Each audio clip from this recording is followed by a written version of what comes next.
continue to worship the Lord. Hallelujah.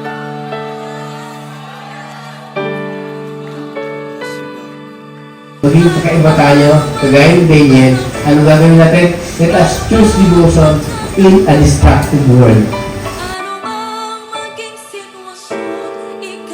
Di ba ba't hindi natin hanapin at naisin ang kalooban ng ating Panginoon? Kasi hindi na tayo nag-decide according lang sa gusto natin, but we decide according sa kagustuhan ng Panginoon. Kaya lagi natin panalangin, let your will be done, Lord, in my life.